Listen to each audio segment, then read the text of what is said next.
princesse des bambous, mais c'est le conte qui a inspiré le conte de la princesse Kaguya, qui est un film d'animation pas très très vieux, quelques années, 2 ans, 3 ans, je sais plus. Vraiment ce film, si tu l'as pas vu, c'est Studio Ghibli, donc avec Miyazaki, tout ça. Vraiment, faut que tu ailles le voir. C'est un super, super, super beau film si t'aimes le Japon et tout. C'est vraiment super. Et donc là, je suis content de pouvoir découvrir le conte qui a inspiré le film. Allez, on est parti. Il était une fois un grand-père et une grand-mère. Tous les jours, le grand-père allait couper des bambous et fabriquer toutes sortes d'objets avec. Il gagnait ainsi sa vie. Un jour, travaillant dans un fourré de bambou, il en trouva un étrange dont le tronc brillait comme éclairé de l'intérieur. Le grand-père était bien étonné et se demandait pourquoi cet arbre brillait ainsi. Lorsqu'il coupa le tronc, il fut encore plus surpris. Une jolie petite fille, minuscule, était assise dans le tronc, et c'était d'elle que venait cette lueur étrange. Le vieil homme posa la petite fille sur sa main et rentra bien vite à la maison. Grand-mère, regarde, je l'ai trouvée dans un bambou, dit-il à sa femme en lui montrant la charmante petite fille. Grand-mère pensa que les dieux leur envoyaient cet enfant. Ils l'appelèrent la princesse des bambous et la chérirent et l'élevèrent comme leur propre fille. La petite princesse grandit très vite et devint une ravissante jeune fille. Quand grand-père ou grand-mère était fatigué ou bien triste, il leur suffisait de la regarder et ils se sentaient mieux.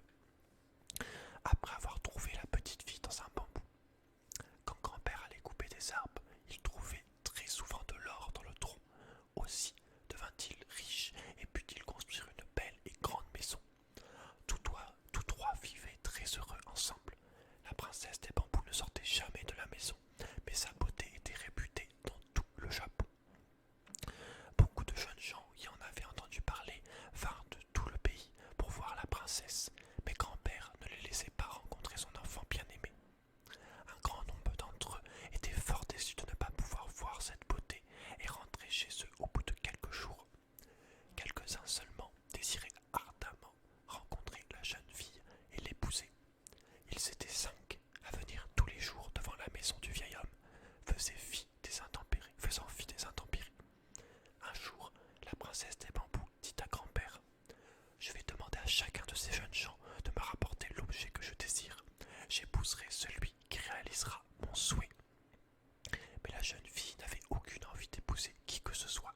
Aussi demanda-t-elle des objets extrêmement difficiles à trouver. Au premier des jeunes gens, elle demanda la coupe en pierre du Bouddha qui se trouve en Inde.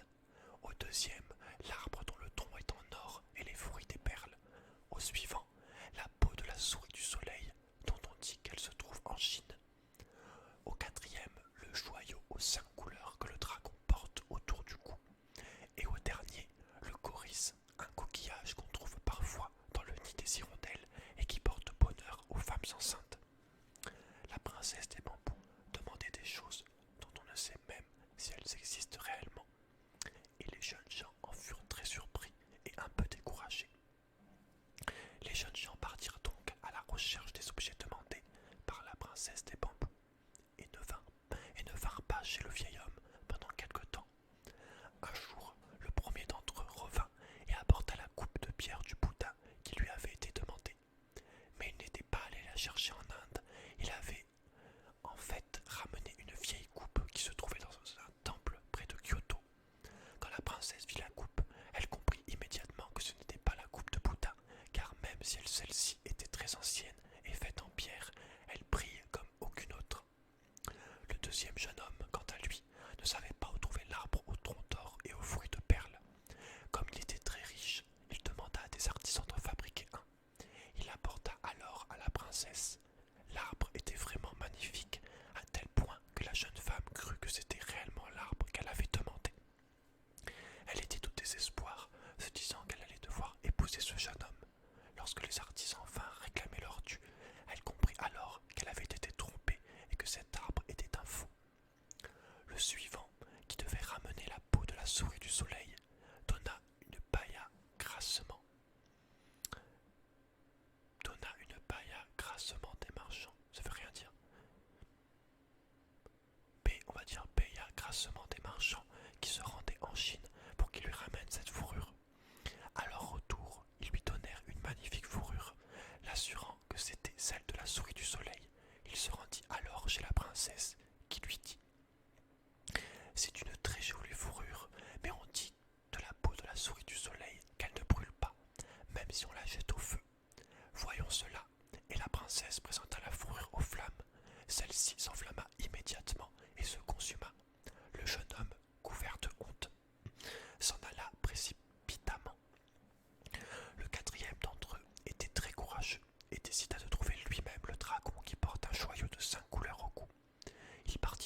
hasard, étant donné que personne en sait où se trouve le dragon.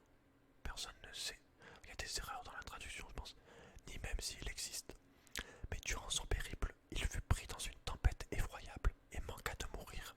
Il renonça à continuer ses recherches et rentra chez lui, mais il était encore gravement malade et ne put rencontrer de nouveau la princesse des bambous.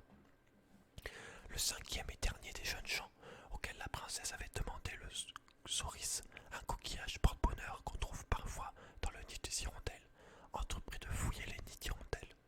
Un jour, il crut avoir trouvé le coquillage et le serrant fermement dans sa main, il descendit précipitamment de l'échelle sur laquelle il se trouvait, tomba et se blessa gravement.